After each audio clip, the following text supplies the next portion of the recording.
Dr. Craig Sinclair, a leading researcher at Neuroscience Research Australia and the University of New South Wales, specializes in advanced care planning and supporting older adults through life transitions.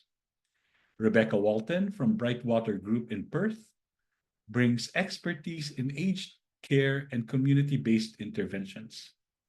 Together, they co-lead the EARLI trial, a pioneering study combining life story work with facilitated advanced care planning for older Australians.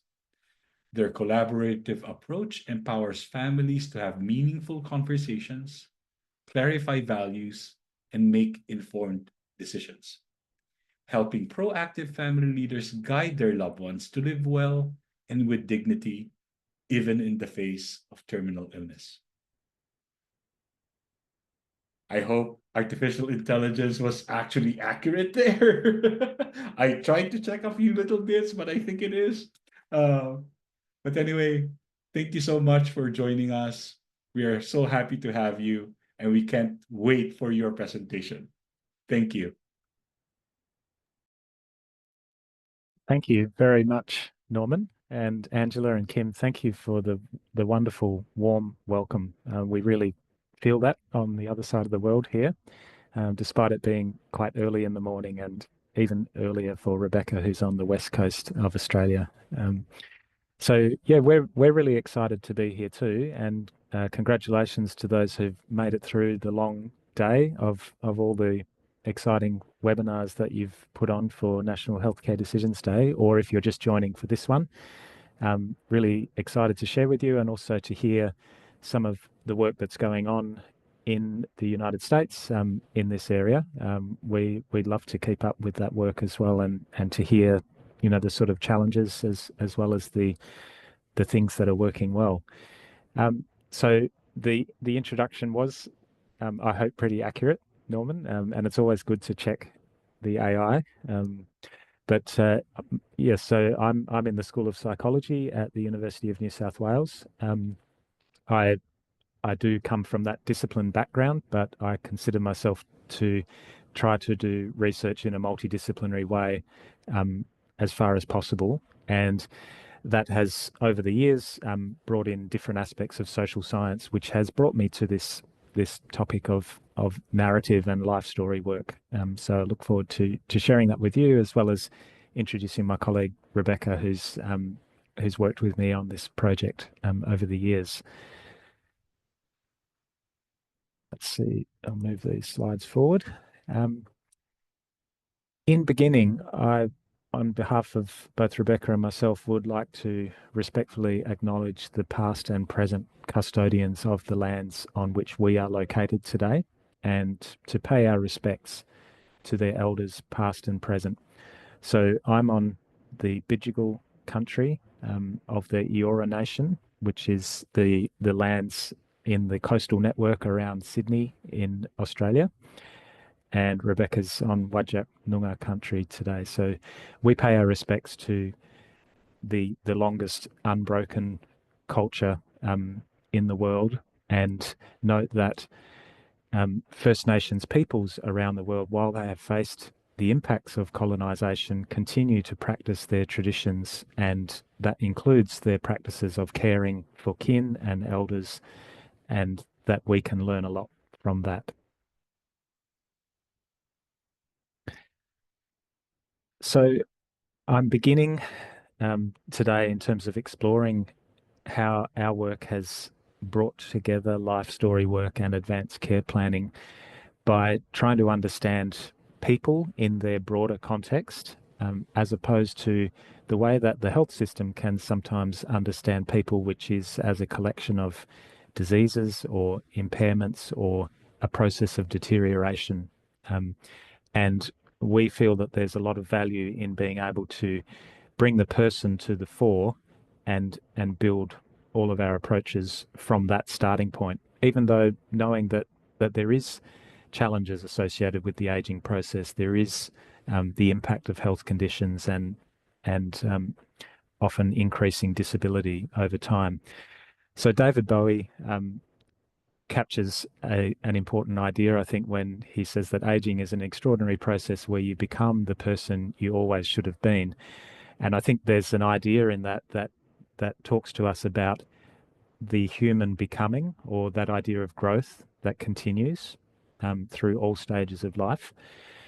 But if we imagine the experience of a person who's living with multiple chronic conditions and receiving care at home and navigating changes in their family relationships as those illnesses might start to have an impact, it can sometimes lead to that situation where we lose sight of the person who is living, aspiring, and growing.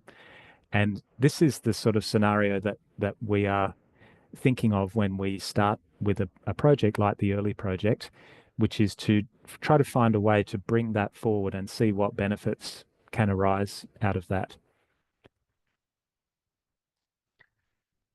So this idea of life story work, I've no doubt that you have probably had discussions about this today in different forms, and you might also have your own concepts or definitions around life story work. We have drawn on literature from around the world, and one of the ways of describing life story work that we use is that it's a process involving having helpful conversations which aim to elicit, capture, and importantly use stories about a person with the aim of promoting their personhood, their well-being, and keeping them connected with family, friends, and communities. So some of the things that we see as really important in the life story work approach is that it gives us a chance, which we don't always automatically turn to if we're coming through the health system lens, of taking a genuine strength-based approach where we see that the person themselves is the one and only expert in the telling of this life story. Any telling of a person's life story must come back to that person's subjective truth and experience. And I really liked Kim's description of the owner manual for a person. I think that's a very neat way of describing the value that can bring to someone who might be coming into a new relationship, a caring relationship with an older adult, without that previous life history of having a relationship that's been formed over time, like perhaps a family member or a longer term friend has. So it is a strength-based approach, because we find that when we look at the standard or conventional approach to advanced care planning, particularly for people who are living with chronic conditions and conditions where their prognosis is uncertain, there's often a response around the advanced care planning conversation, which is, well, I just don't know. I don't know what are the most important decisions for me. I don't know what my preferences would be, and the medical language around this is confusing. If we can flip that, and instead of making it a long and laborious journey of explaining all the aspects of a person's medical condition in hopefully lay language, that process is one way that we could try to get to an outcome that is satisfactory. But another way is to really flip that by starting with, well, where's the person expert? Where can they bring that authority that gives them the confidence to say, I'm the person who knows how to tell this story, and can the people around them who are trying to facilitate advanced care planning then build off that? So knowing what questions to ask because we have understood the person in their context. It can help to identify a person's core personal values. And we often talk in advanced care planning about the importance of values, because preferences are nice and they can be very specific, but it's incredibly hard to actually list all the preferences that could apply for all the possible conditions a person might encounter. Values and goals, on the other hand, can be a way of describing a person's outlook on a series of situations and what would be most important if there was a case in which they had to actually prioritize, some of their preferences. However, not all people naturally talk about themselves in that abstracted way of goals and values, and particularly if they're dealing with the onset of a cognitive impairment, which is affecting some of those higher order executive functions and the ability to synthesize different aspects of their experience into these personal values and then importantly communicate them to others. What we find in the life story work is that by reminiscing on things that have been important across a person's life, those values actually come through in the story, and the facilitator can, if they listen closely, reflect that back to the person and say, it sounds like from these experiences you've been telling me that this is really important to you. Yes, that's really important to me. I realize that now, or thank you for helping me to put that into words. But when we're recounting our everyday life, we sometimes, for some people, they don't naturally go to that abstraction to the values and need some assistance in that. The third point there is about the value of reminiscence and validation, which for many years they've both been core pillars of high quality dementia care. The role of reminiscence in being able to activate people in terms of cognitive stimulation, but also to connect people and to identify shared experiences and to enable what I'll come to next, which is meaning making. The other aspect of it is validation, and life story work really lends itself to validation because, as I mentioned before, the person is the expert in their own life story, and so the position as a facilitator of being able to validate and hold that person's experience with an unconditional positive regard is a powerful tool in being able to not only make help that person to feel positively about either the positive memories that they have or the challenges that they have experienced in their life, but to use that process, I guess, to then encourage people to share more. The validation can help us get deeper into the story. And the final aspect, and one that is maybe not talked about so much, but I think is important, is this idea of meaning-based coping. There's a strong tradition in the coping literature, which is very much developed around the experiences of people with cancer, about two different types of coping. One being problem-focused, where I see a problem and I'm trying to fix it, and the other being emotion-focused coping, which is I'm attempting to more deal with the emotions that are associated with this challenge that I'm facing. And there's a small thread in that literature which is, I think, not really articulated enough, but it is about this idea of making meaning from challenging experiences. And when people are actually able to face a challenging situation, possibly something that's even traumatizing for them, and to grow through that, to say, I couldn't be who I was other than to have had that challenging experience, there's a meaning that is made out of that. And the person can then reframe that whole experience so that it is not something that weighs them in their life, or that is traumatic to think about, but instead is a source of pride and something that can give a person strength. That's delicate work, and it's also difficult to research and difficult to measure. But I'll just briefly acknowledge Carolyn Edwards, who's a PhD candidate working in our group as well, and she's really taken on this challenge of understanding meaning making for older adults and the role that might play in life story work as well. So we're hoping that we'll be able to really extend on that understanding.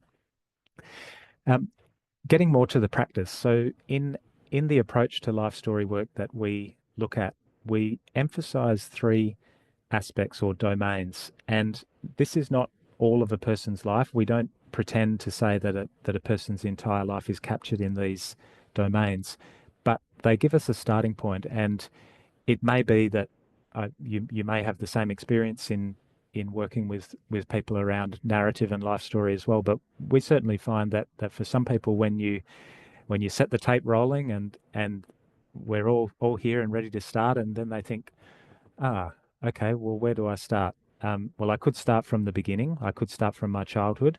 That's one way of understanding it.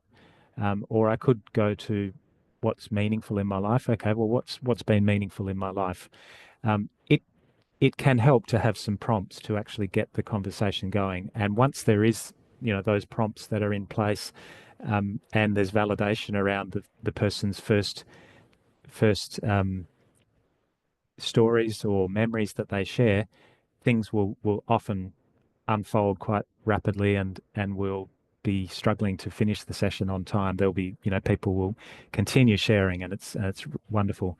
But we focus on roles, place, and relationships, meaning the roles that have given a person meaning, and not just roles that have perhaps social prestige around professions, but also roles within communities, roles within families, and understanding what of those roles are meaningful to people. We talk about places that have been important for a person as they've moved across their life, and that might be places where they've lived, but also places where they've visited. And we talk about relationships, the connections with others that have been important and meaningful. And these are carefully chosen domains because what we're actually trying to use or trying to achieve in asking people about these topics is to get to those more abstracted ideas. So as we talk about a person's roles, we can start to synthesize some aspects of identity, which, going back to that discussion about values, people don't always put that together and say, this is something that is really part of my personal identity. But if you ask them about a few roles and then you reflect that back to them in a curious questioning way, you can get that sense of a shared understanding about a person's identity. Ideas that are surrounding place can give us a sense of what home means to a person, and that might be from places that they've called home across their life, but also places where they felt comfortable and safe.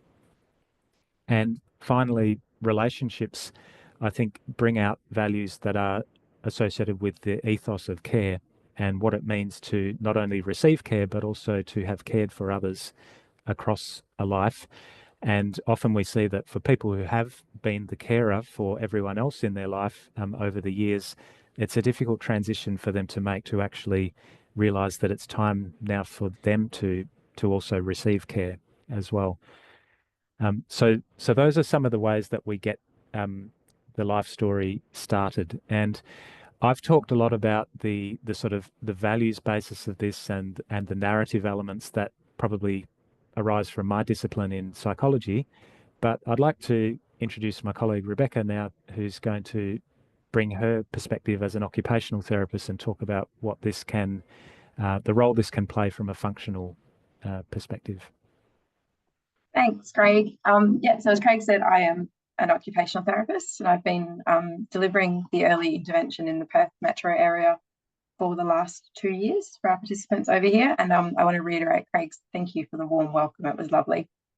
So life story work sits really neatly within the scope of occupational therapy due to a great many of the points already mentioned by Craig, particularly taking that strength-based approach. One of the first things I learnt in the very first year of my occupational therapy degree was that the person is always the expert in their own life. And so I'm constantly reminded of that every day of this project, which has been actually really lovely. But hand in hand with that is the concept of empowerment. So when a person is able to explore their own narrative, we're encouraging them to take ownership of their story. There's a great power in telling your story in your own words, in the way that you choose to. And that's also a really important thing for us to remember as the facilitator, that this is not our story to tell.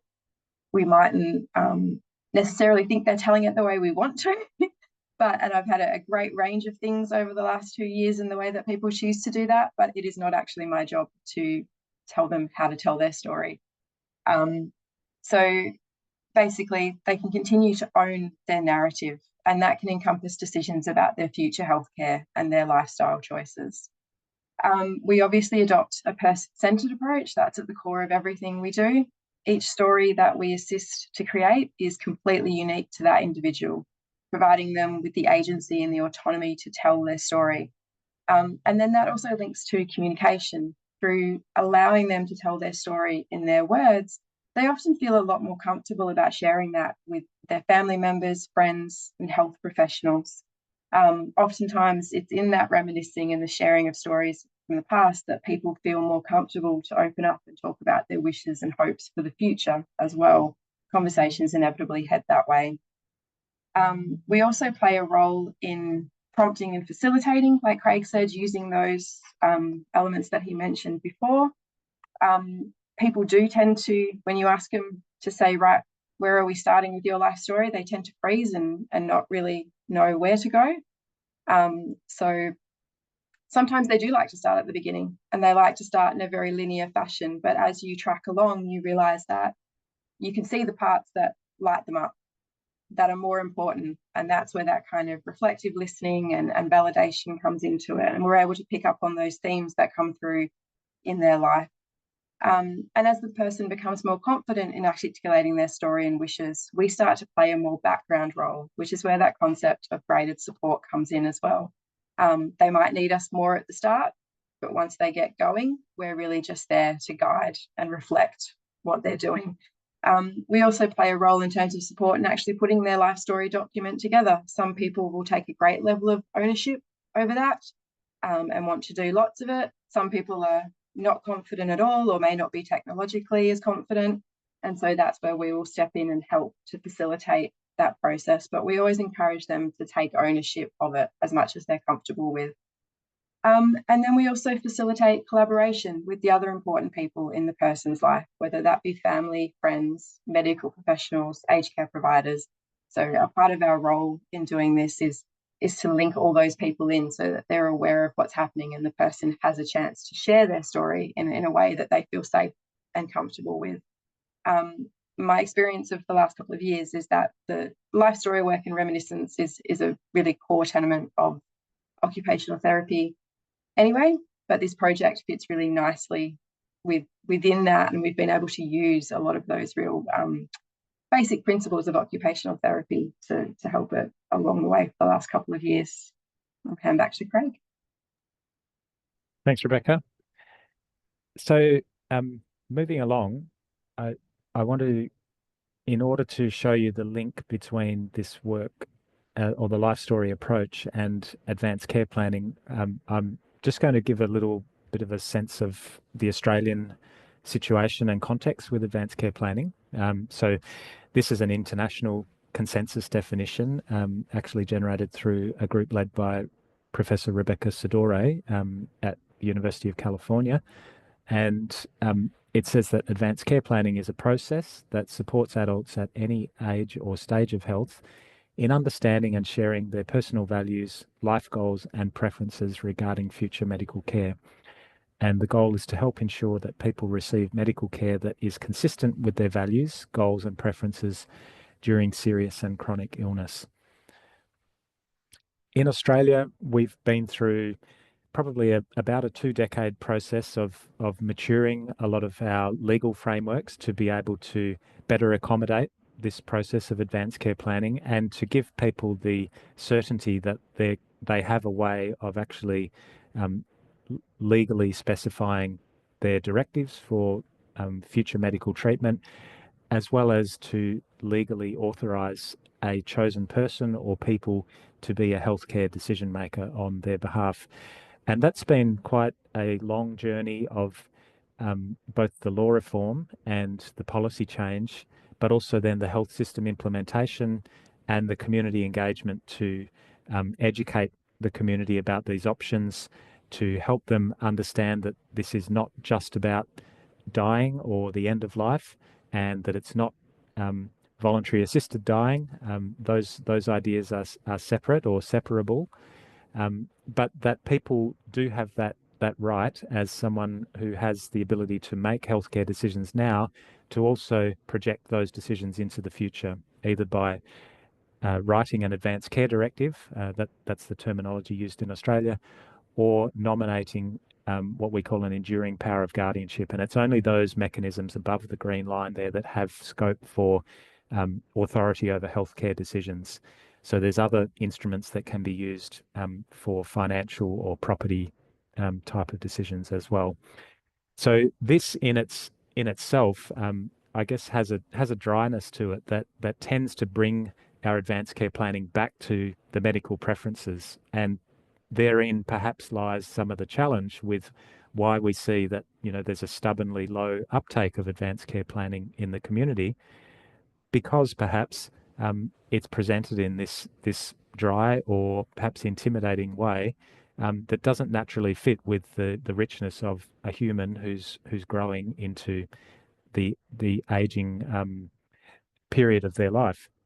So this brings us to our argument and the rationale for setting up this work, and particularly this idea of the earlier approach to advanced care planning. Because what we see in Australia, unfortunately, is that there's relatively low uptake in the primary care setting, so out in the community, and even when people are needing aged care assistance at home, we see very low rates of uptake in those settings. But it rockets up when people are in an institutional setting. So when they're in a residential care setting, suddenly something's happening in that transition. And when you dig deeper into it, you actually see that the majority of those documents are not written by that person themselves due to the stress of that transition, or the fact that the discussions have been delayed to the point where the cognitive decline has meant that it's impossible for that person to be have the full legal capacity to sign for those preferences. And many of those plans are actually being generated by health professionals or the person's family members. And that's both legally and morally problematic. It's also potentially very stressful and burdensome on those family members who are needing to make, they're often encouraged or pressured to make these decisions for the older person without having access to knowing what that person has really wanted through explicit conversations. So the argument from our point of view is that if we can bring these conversations to people earlier in that trajectory and do it in a way that's actually tailored to the needs of someone who is not acutely unwell at the time, who doesn't, who might otherwise easily say, well, I can deal with this later. That's all nice. I think it's a good idea, but I'll do it later. If we can put it in terms that people would actually want to approach, then maybe we have a better chance of initiating those earlier advanced care planning discussions. And also in the particular setting that Rebecca and I are working in, the home care setting, we're dealing with an increasing burden of chronic illness, frailty, and cognitive impairment, rather than conditions that have a clear prognosis, where plans can be more easily put into those specific preferences. As well as a very culturally diverse population as well. And so these are some of the considerations that we've had as we've been developing this work. I did want to briefly just acknowledge the broad team that we've got here. And there's a number of people without which we could not have put this work together. But I did want to call out particularly Dr. Michelle Hilgerman from the University of Alabama. You may be aware of her work, but Norman, I heard you talking about the search for other people doing life story work and advanced care planning. And Michelle's work back in 2014 actually was the pilot work that inspired this project. So you may want to look up her work with people with early stage dementia, which was very helpful. And she kindly also joined the team to advise us on adapting that concept for the Australian home care setting. I'll be very brief about this section, which is just going to the trial design. But in brief, it is a cluster randomized controlled trial that we've been working on. And what that means is that the aged care providers that we've recruited, and there's been 12 of them, 12 organisations have come on board the project. We don't randomise the individual participants. Instead, in this design, you randomly allocate the organisations as clusters or study sites, and each of them spend 1 year on the intervention phase and 1 year on what we call an active control phase, where the people who are recruited during that control phase receive what we would call a conventional approach to advanced care planning, which is a single session focused on education and some discussion about their values. So we're trying to compare that, which is sort of the usual care approach, with what's the additional benefit of a more comprehensive approach that involves life story work as well. And the measures that we're drawing on here are a self-reported measure of advanced care planning engagement before, during and after the program, whether that person has advanced care planning documentation assessed by an audit of their home care client record. So we audit their records at the beginning of when they're recruited and then 12 weeks later to see whether the discussions have not only happened, but also crystallized to that point where the person does feel confident to document their preferences in some way, and then, importantly, to communicate them to the care provider who may need to draw on them in the future. The other measures are more around the person's experience of the program. So one is decisional conflict, which is basically can be understood as the person's level of certainty or uncertainty about the decisions that they might face in the future. Measures of their well-being, so in terms of mood and symptoms of anxiety and depression, relationship quality with care partners, and their sense of meaning and purpose in life. As Norman mentioned before, we have published a study protocol which lays this out in as much detail as we can, and there's some long appendix documents that go with this as well that describe those measures, and you can access that. It's an open access paper, so we've got the link there and the code for the protocol, but I'll share these slides with Norman so that can be distributed. So I'm handing over to Rebecca to give us a bit of a walkthrough of actually what happens for participants in the program. Thanks, Craig. So we receive a referral from the person's aged care provider within our main EARLI trial, and that person's then screened for their eligibility to take part.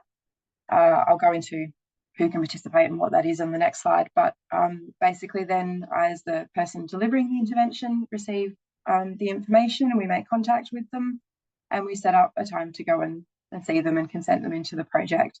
And then the fun stuff actually begins after we've done all the admin and the paperwork.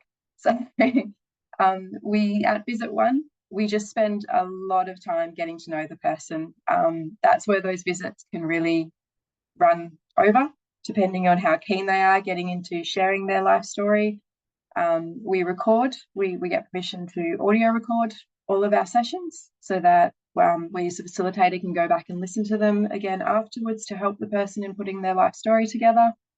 And that first session is really about using those prompts, seeing how much we can get the person to open up, building a lot of rapport and getting them started on that life story journey. So part of that is we ask them if there's a particular chapter of their life that they would like to focus on. We only have a limited amount of time with them, so we can't, unfortunately, write their entire biography, as much as I'm sure they would love us to sometimes. But we hope that as part of this project, we get them started on that journey, and many have actually continued with the work after have indicated that they would continue with their life story work with their family after we've kind of exited with the project. And so we give them a little bit of homework to do as well in between sessions. So after this first session, we provide them with some resources. There's some fantastic resources from Palliative Care Australia that we use. We have a book called What Matters Most, where we ask them to sit down and consider the most important people aspects of their life, and then how that would actually impact on their decisions about their healthcare going forward. And it's actually a fantastic resource because it grades or kind of gently introduces the concept of advanced care planning to people and thinking about their health and future decision making. We also invite a person to have a care partner involved in the study, which is where that collaboration with family members comes in. So they can have a family member or friend take part with them. That person is welcome to attend the sessions, but they don't have to. Some people have opted for that. Some people sadly say, the kids are too busy, they don't have time for this sort of thing. But my experience has been when we get to the end and they're actually sharing their story, the family are always very interested and want to be a part of it. So we come back a couple of weeks later for our second visit. We continue with that life story. Quite often that's the time photos will start to come out, because that's another one of their homework tasks. So we can start incorporating photos into their life story document in whatever format they may have chosen for that to be done in. We give them quite a bit of creativity in that space. And then the second half of that session is introducing the idea of advanced care planning. Just anecdotally, something we found is that people tend to be motivated by one or the other. They're either very motivated to do their life story and the advanced care planning is not something they had possibly considered, or it's the other way around. They were really motivated because they've had the advanced care planning forms sitting in a drawer for a while, but didn't really know what to do with them. And so the life story is kind of secondary. But as we go along these visits, we find that they actually hopefully make the link between the two things and find the benefit in doing both. So we introduce the concept of advanced care planning. We do some exercises through that What Matters Most book that we had introduced them to at the previous visit. We clarify what's most important to them in their life through using a lovely card game, asking them to rank most important to least important. And that's not just medical decisions, but it might be things like having access to fresh air, making sure their pets are looked after. So it runs the full spectrum. And then we also provide them with some education about the relevant state-based advanced care planning documents, because in Australia they do vary from state to state. We don't have one set of documents, unfortunately. It'd be really nice if we did. And so we give them another couple of weeks to do some more work on their life story, to look at those documents, come back with any questions they may have about them. And at the third visit, we come back, and that's kind of starts to be the wrap up for their life story work. Anything that they wanted to add, we have a draft of the document usually to show them, whether we've done that or they've taken ownership of that themselves. And they'll go through, start to wrap that up. Quite often people have found a whole new stash of photos at that point that they'd like to add in. So we work with that and keep going from there. And then we start to have more discussions about the advanced care planning. We also have an opportunity to start doing some kind of rehearsal of how they might communicate their wishes to their family members, their aged care provider, or their medical professionals. And so we can practice those conversations with them. And then at the fourth visit, we have an opportunity, we call it a care provider review meeting. So we have an opportunity to actually invite those people into the room. And we act as a facilitator to the discussions, not only around their life story, but around any choices they may have made in regards to their advanced care planning. So we'll invite we call them a general practitioner in Australia. I think primary care physician is the US terminology. And we'll also invite a representative from their aged care provider. People can decline that, and we have found that occasionally, that they may not have the relationships with their doctors that they would like, or they don't feel like the doctor has time. But when that works really well, it also acts as a fantastic handover point too, because we do encourage people to have these conversations with their doctor. I always frame it as, I'm an occupational therapist, I'm not a doctor. I can give you some very general information, but your specific conditions need to be discussed with your doctor, and they can add to those advanced care planning documents. And it's also a really lovely opportunity for them to share their life story with their aged care provider, who often don't know a lot about the person, and also with any family members or friends that might have attended that last visit. Throughout this whole process, we are also asking them to do some surveys for us, because it is a research project. So we're following up all those measures that Craig mentioned previously at baseline 4 weeks, 8 weeks, and 12 weeks. So we're tracking their well-being and how their thoughts around advanced care planning have changed, and whether they're also enjoying the life story work process. And I will just mention as well that we have expanded the trial in the last year from just the home care sector to people living in the community. So we started working with anyone aged 45 and over who has a diagnosis of a life-limiting neurological condition or a diagnosis of HIV as well. And there's been some fantastic response, particularly in the HIV community in Sydney, to that. Oh, I'm going to jump to the next slide. Craig, I think, is that me as well?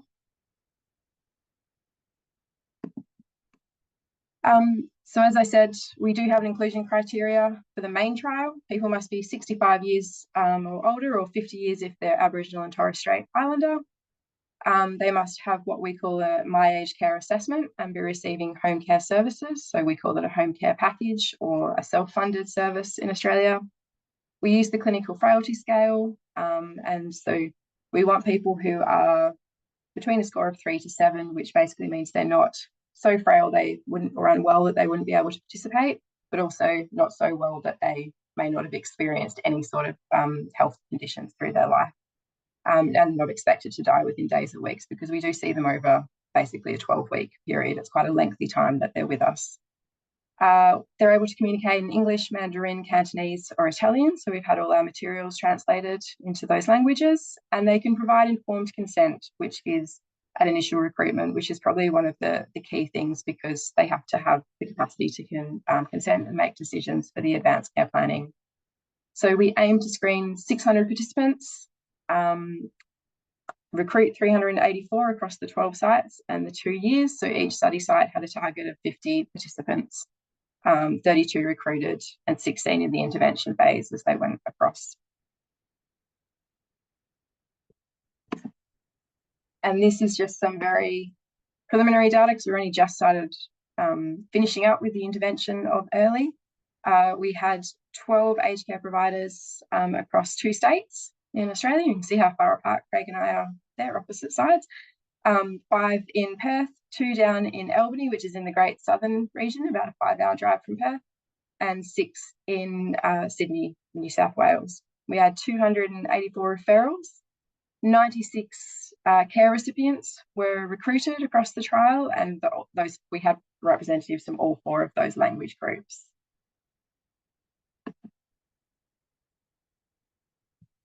So I guess, having spent a couple of years now delivering the trial, these are some of my reflections, and reflections that we've shared as a group from the other facilitators who've worked on the trial, to using this integrated approach to life story work and advanced care planning. So some of the barriers, like I said, we get quite a few people come into the project who are really, really enthusiastic about the concept of life story work, but there's a reluctance to engage with advanced care planning. They've never considered it. It's quite a scary thought. They don't want to think about those sorts of things. We do find the approach that we have is that people do tend to come around. You know, I've had a person say at the first visit, oh, I don't want to think about that sort of thing. That's awful. And then by the 3rd visit, she'd had a conversation with someone about becoming her guardian. So there is that's a barrier. And that kind of goes back to those things I talked about, of really, you just have to meet the person where they are and not push them too hard.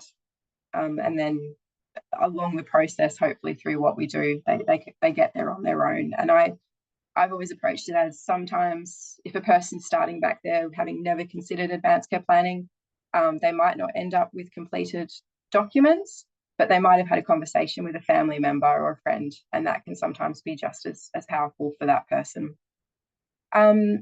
We've found quite a few people are simply overwhelmed with their health diagnosis. I've had a participant withdraw because they just had so many things going on that they simply couldn't get their head around this at the same time, and it was all too much. And so we are quite flexible as well in working with people. We try to complete things within 8 weeks, but we've certainly had many take longer because we know that life gets in the way, basically, and they have other things that they're dealing with. The time commitment, we do ask them to hang out with us quite a bit and just to stick with us for quite a while. Some people can balk at that, but I haven't actually found that that's been a massive issue, particularly encountering older people living in the community. They're quite often happy to have a regular visitor every few weeks to have a chat with them. But some of the older people have much busier social lives than I do, and so they do struggle to squeeze us in. So, and a lack of relationship with their aged care provider. This is something that I found has been quite a barrier, whether because the aged care provider can't help with the referrals and recruit for us, but also coming to that last visit, the person doesn't feel like they have a connection with their provider, and they don't feel like they're listening or being heard. Some of the things that have worked a lot of people reflect on their own previous interactions with the health system or the experience of a loved one passing. And so they've already started to form those quite clear ideas about what they would want for themselves. And that's often a really great leaping off point for starting those advanced care planning conversations. As I said, some people are just super motivated by the idea to tell their life story. They don't often get an audience of an hour to an hour and a half to just talk about themselves and their life. Having a previous level of awareness of advanced care planning, my experience is a lot of people have had the subject broached by a social worker or a family member, but then the forms have gone into the drawer and not been looked at again. And it's one of those things that's, oh, I must do that one day. It is important. I'll get to it. And having good family support when they feel like the family are listening to them, that makes a big difference to the intervention we're trying to deliver. And I did an interview only a couple of weeks ago with a participant who'd gone through the program, and she said that she wouldn't have felt comfortable to have these conversations with her family if she hadn't taken part in this project. And I thought that was a really lovely kind of anecdotal reflection of what we've been doing out there, that this does open up those lines of communication. Can you jump the slide for me, please, Craig? We do sometimes have people who struggle with making the connection between life story work and advanced care planning. And one of my very clever colleagues, so I'm not going to take credit for this, she came up with this idea of how we link the life story element to advanced care planning. So I've used my own example here. The life story element is my family and friends. That means that many people will be invested in my care and they'll want to be involved in the decision-making process. So if I was very sick and at the end of my life, I need to consider who are the most important people to make decisions for me. Will there be disagreements among my family members? And would I prefer them to make decisions on my behalf, or do I want to keep making decisions for myself for as long as that's possible? And then, of course, we have the less medicalized things. So pets, I have a dog, a photo of him there. And that's very practical information about me that's relevant for my aged care provider, for my family and friends to know. So for me, that raises personal concerns of, if I was very unwell, who would look after Leo for me? Can I bring him with me if I have to leave my home? So we can also link that idea of taking the life story element and what that means for advanced care planning to things like culture. Certain cultures are more family oriented than others, and then that's going to influence on the way that they make decisions. And also previous experiences with the health system. So if you've had a previous bad experience in a hospital, that's a part of your life story element. The meaning might be that you actually would like to spend as little time as possible in hospital, and therefore that's going to impact on the decisions you make about where you would want to be if you were very unwell or at the end of your life. So I always thought that was just a really lovely way of linking the two concepts together. And we jump to the next one, Craig. Thank you. So that's just a little snapshot of that book I mentioned earlier. So some of the practical things we've learned that could be considered by people wanting to start these conversations with their family members is asking the right questions. I think those prompts, taking those cues from the life story work to enable more holistic advanced care planning, knowing what questions, using that reflective listening and validation, like Craig mentioned, to say, well, what's really come through you telling your story is that family is extremely important to you. So why don't we consider the role of family in the decisions that you might make about your future healthcare and wishes? And then identifying values and priorities through that same process and using these extra resources that we have at our disposal, which are available in Australia to the public. They're not, you don't have to be a health professional to access them. We use those to support the conversations that we have. Family relationships who have existing knowledge, and that's a huge thing for us. So involving family where the person is comfortable. Although we have, anecdotally again, I have found some people are actually more comfortable having these difficult conversations initially with someone that they don't know so well, and that once they've done that, then they're ready to have them with their family. But they like to kind of test them out first on someone else, which where I've got there, the independent facilitator as a safe space is something that has really come through over the last couple of years. And also considering the cultural context. So certain cultures there's more of a theme of duty, obligation, and responsibility to family while participating. So reflecting on how that process impacts their decision making. But also there can be a bit of a taboo about talking to these things. We've had a few of our participants in the Italian communities say that by talking about death, you're inviting death, or by talking about illness, you're inviting it. So just being really aware of that and making sure we're sensitive to those things. I think I've talked enough. Thanks, Rebecca. So just in wrapping up, we do have some acknowledgements that we need to make, certainly to all of the aged care providers in Australia who have taken the leap and got on board with this project. The aged care sector is under a lot of strain in Australia at the moment, with some generational level policy reform that's going on across the sector. And so there is a lot of pressure on the workers in that sector, and they've across the board been really positive partners to work with. And in particular, there's been a few who've actually achieved that referrals target. So that's been wonderful. And the things that came through around that were when they took a very systematic approach to actually making the option available for every one of their clients in their service, then we started to get those really steady referrals that we were hunting for. For some of the other ones, it was managed as best we could in amongst all the other pressures of providing day-to-day care.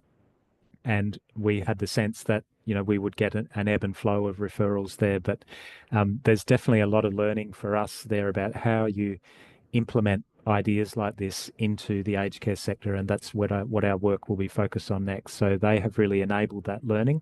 And also towards the bottom there's some of the HIV service provider organisations who have been very proactive partners in this and really taught us a lot about the experiences of their community and how life story work could feed into that. So that brings me to the end. On behalf of Rebecca and myself, we'd like to thank you for your attention, and I've shared some references here to some of the papers that we referred to along the way. You're also welcome to contact us through my email contact there, and we'd be happy to discuss further and hear what you think about this and answer some questions. Thank you. That is awesome. Now, this is my own personal question, and Norman's heard me make this pitch before. Is there any digital registry of like a website that retains people's life story? I understand you can print it out, but it is. Okay. What is it? Sorry, I was sort of acknowledging the question. I'm sorry. Which is such an important question and a very complex, multi-layered question, I think, as well, around the ownership of people's stories, as in who does take ownership of someone's legacy after they die, but the potential positive value of being able to have easy access to that really valuable information. Rebecca, I can share a few thoughts from my side of this and my experience, but if you've got any, please add that as well. One thing we did go into the project aiming to make available was that this could be a life story book, but just as easily it could also be a narrated digital format as well, and we would be able to use the recordings to cut together the person's voice actually telling their story across some digital photos. Those things are very easy to do with modern technology, but not necessarily easy for all of the people we work with. And so sometimes explaining that possibility to them has been attractive to them, but overall we found people have tended to gravitate towards the book that I can hold. And that then gives us the opportunity to talk about, what type of binding would you like, and these sort of things. Would you like it to be in a form that can be added to? Because we're not saying we've finished the story, we're saying here's a story so far. So there's a number of complexities about how you consider this work to be complete in a way. to then navigate a discussion about where would you like this to be shared. The sharing with family members is one thing that we go through quite routinely with people, and that will sometimes influence what people will share in the story, depending on who's going to see it at the end. And then beyond that, there's this idea of broader legacy and the historical worth of these materials as well. So I've had one experience with an older gentleman with HIV, and he was what we call in Australia a 78er, which means he was part of the 1978 demonstrations led by people with HIV, which was a very pivotal moment for the community of people living with HIV in Australia. And so he was part of that, and he was telling the history of all his life through that time and on into the 80s and 90s, the facing of death that many of those people living with HIV had, either for themselves or for their community who they were caring for each other, and then on into the period of antiretroviral treatments where there was now new ways of better managing their condition, but still with significant impacts on their life and their social networks and finances. So his story was incredibly rich, and when he got to the end of it, he wanted it to be shared publicly. And in this case, we were able to facilitate that. It took quite a detailed consent conversation with him, and then we were able to find a website called Pride History New South Wales, who agreed to post it along with a number of other oral histories that they've been collecting of people from that community. So I'm just sharing that to say that yes, there are ways of doing it, but it's not. I struggle to think of a way that you could make this a one-size-fits-all because of the complexity of people's information. Having said that, we've become aware of literature, and some of it's from the US, and I can't remember the title of the paper, but I think it might be something like My Life, My Story, or something like this, which is where medical students spent a few hours with a patient who was admitted into a hospital, and they would reflect back the person's story in a form that was transcribed that the person would validate, and then that was added to their medical record. And it was up to 1,000 words, I believe. So that's an example of where this sort of narrative approach is potentially integrating with the more medical side of a person's documentation, but we're still at an early stage on this, and I don't have answers to it really. I agree. I understand some individuals don't want this info shared with families, and my vision is, okay, you can check the box, it stays private, but if someone had to enter into a long-term care or home health setting, they would have that too, or they would have it. I just want people to get the care that they deserve. And without that story, my kids think my life started when I had them. Well, there was 30 whole years of living before them. But let me check the other question. While you do that, Kim, I wanted to share around what Dr. Sinclair was talking about with My Life, My Story.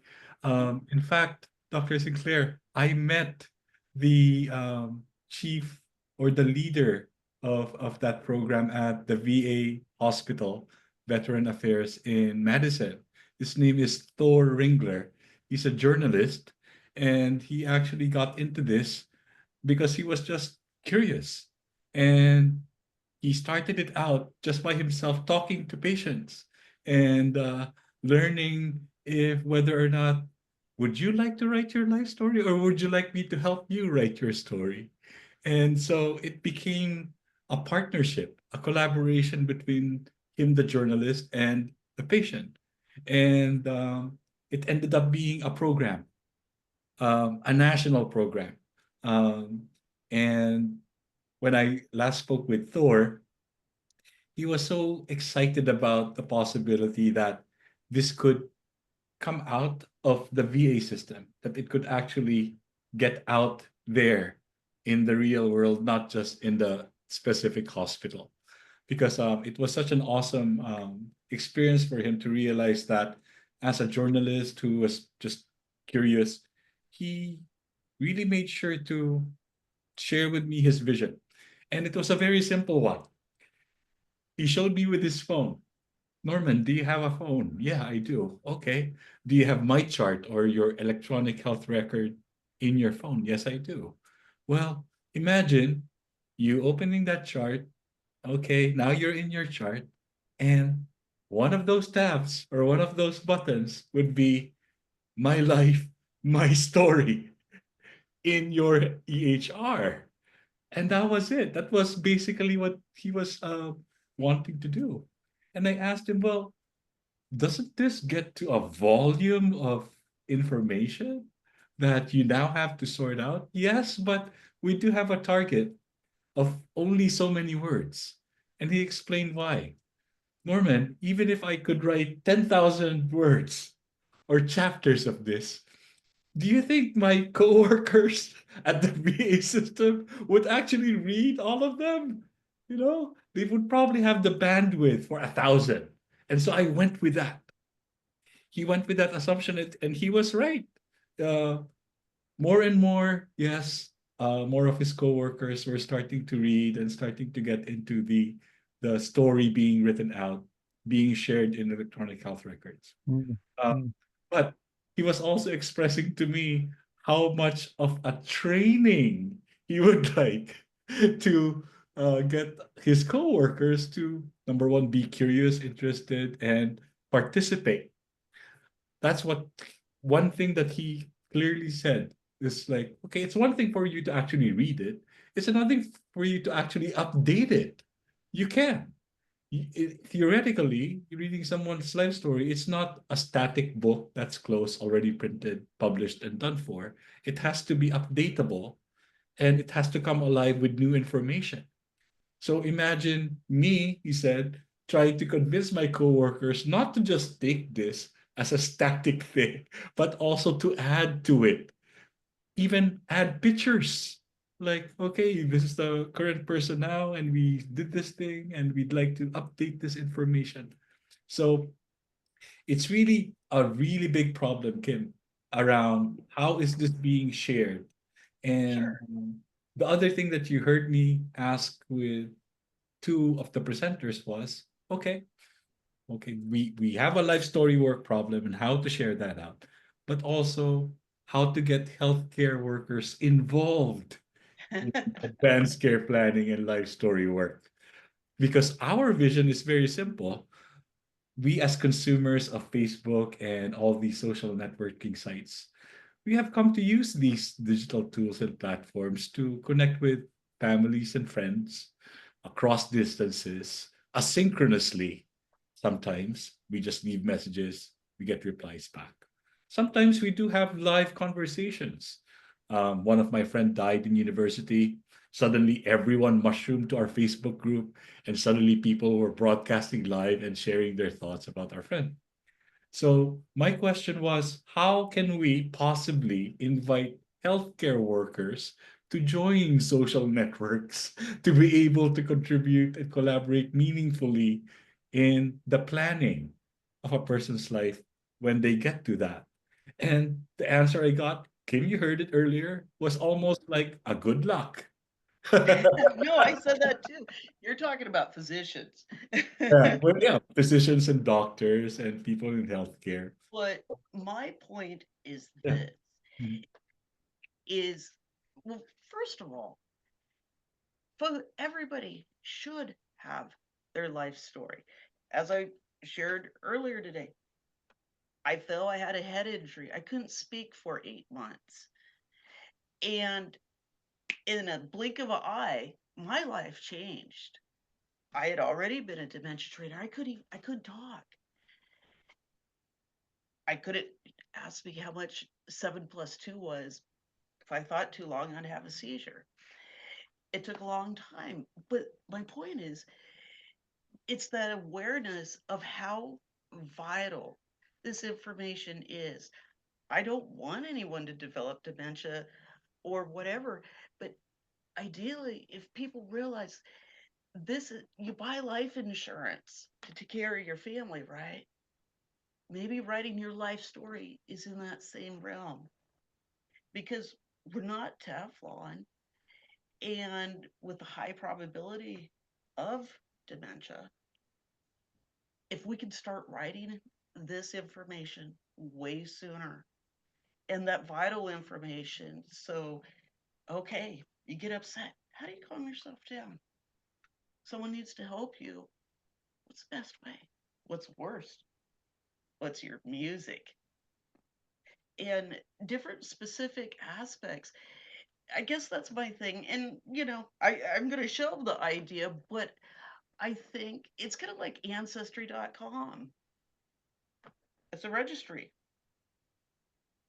And it's just something, it's so vital. And I just see the future of care is improved, at least offering the training of how to use this. So, anywho, that's my insight. Thanks. I think there is definitely a wisdom there in that idea about keeping the information brief.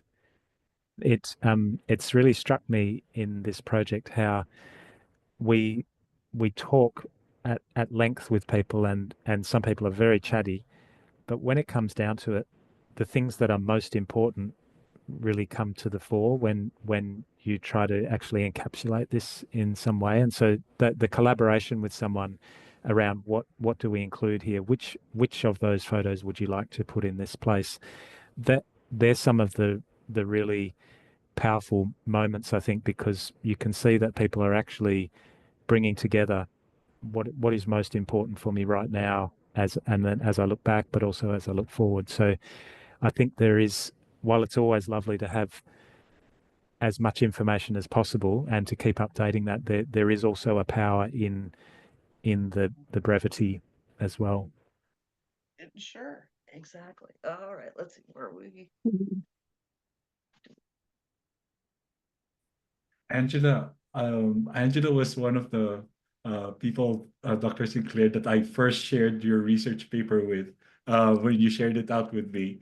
And she shared with me that, Norman, I really wanted to and tried to get into the paper while I was having dinner with my family, because I was kind of like really like taken by it. Angela, was there anything that you wanted to ask Dr. Sinclair now that you've heard the presentation? I was just I was really interested in seeing maybe the application or the motivation for advanced care planning with life story, based off of the motivation of Kim and I being what's missing in advanced care planning. How could what could be useful to know about someone, um, and be used by a caregiver, and not necessarily the immediate focus being how to reduce an individual's levels of anxiety and like decisional conflict, those different things. And so when I read your study, it kind of opened more of like, okay, this is a different kind of route into that, using that. And then I also am curious about your how much influence, like dignity therapy has on your work. And have you guys thought about integrating specific questions?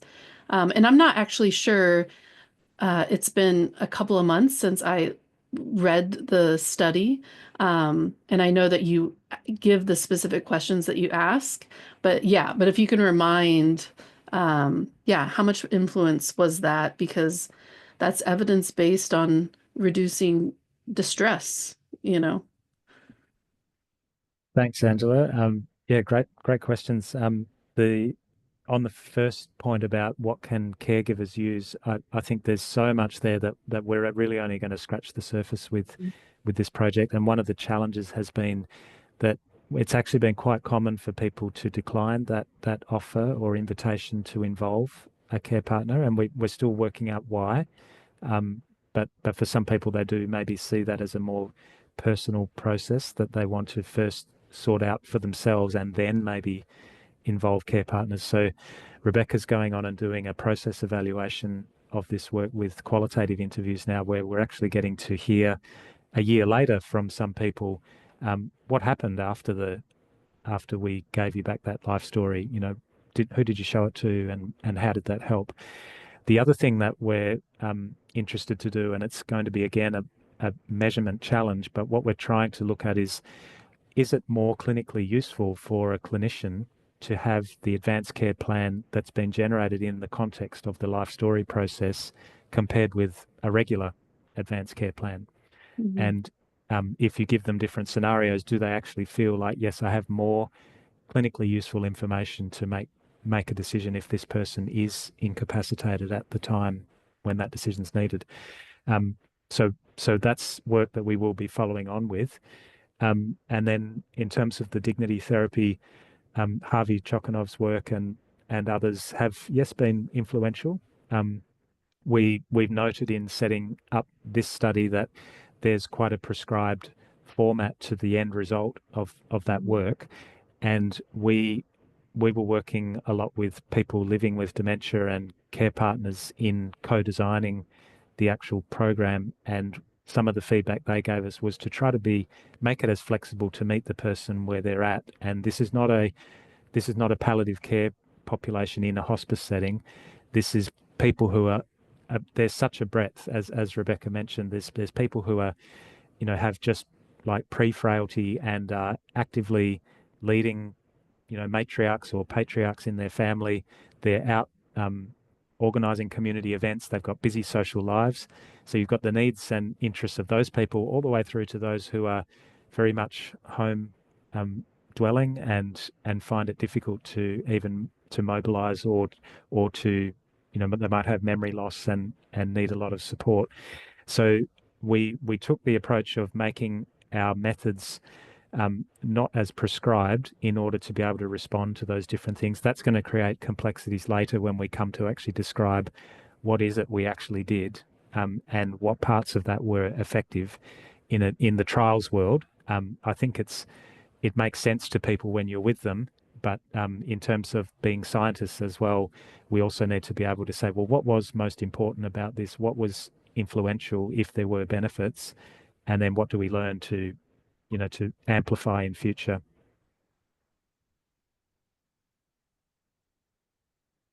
Awesome. Thank you. Right. Well, first of all, I want to thank Dr. Sinclair and Rebecca for joining us in this webinar, especially since you're joining us from Australia. And it took a while to get our time zones right, but we're here and we are so grateful.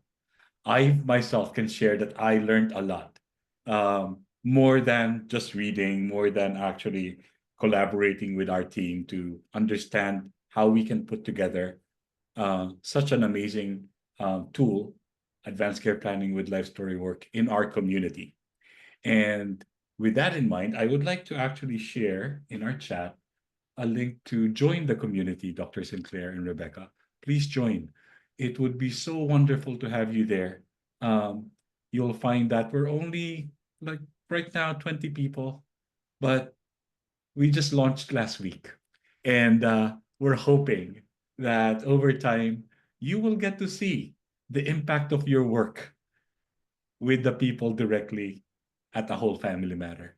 And we would really love to at least keep the conversation going there and learn and share some more. This is not the end, but just the beginning of what we can work on together. It's going to be a fantastic year. I can see that now. I didn't think that, whoa, carrying this project forward, that, oh my goodness, at a certain point I will get exhausted. But no, In fact, if there's anything I learned today in this marathon webinar, it's to keep working harder. There's just a lot of new information that we still have to get through. And there's still a lot of collaboration that will definitely make an impact. So thank you so much for joining us. Please join our community. We had an awesome day of presentations. Kim and Angela and I, we couldn't have envisioned that this would actually come to a close at this time with such a powerful presentation. I was so glued in, Dr. Sinclair, when you mentioned, oh, there was this person that you could reach out to, Norman. She published her work way back in 2014. I scratched my head. Oh my goodness, there's someone that I could actually learn from. You know, that's like far deeper and far longer. That's really great. And it's through presentations like this and through active sharing that we get to surface that out and to actually hear from the people that are leading this based on their lived experiences, what works, what doesn't work, what actually could be successful. Angela's mention of dignity therapy, that's something that we're actually trying to incorporate. And just learning to how do we do this so that it can be useful and brief, those kinds of things. But just with the study, Dr. Sinclair, I'd like you to know we are using parts of the questionnaire that are embedded in the research paper that you shared already in the community. Please join. You'll see it. It's part of our profiles.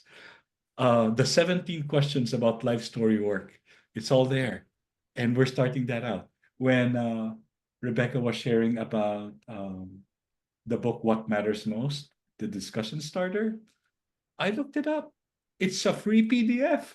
I could download it and I could easily create questionnaires within the community to get discussions started based on what matters most by Palliative Care Australia. So please join our community. It's going to be awesome for us and definitely amazing for hopefully for you, because then you'll get to see directly how your work is impacting people's lives. Thank you again for everyone that participated today. Angela and Kim, could you please stay on for a few minutes while we wrap up? And we just hope that we get to do this again sometime moving forward.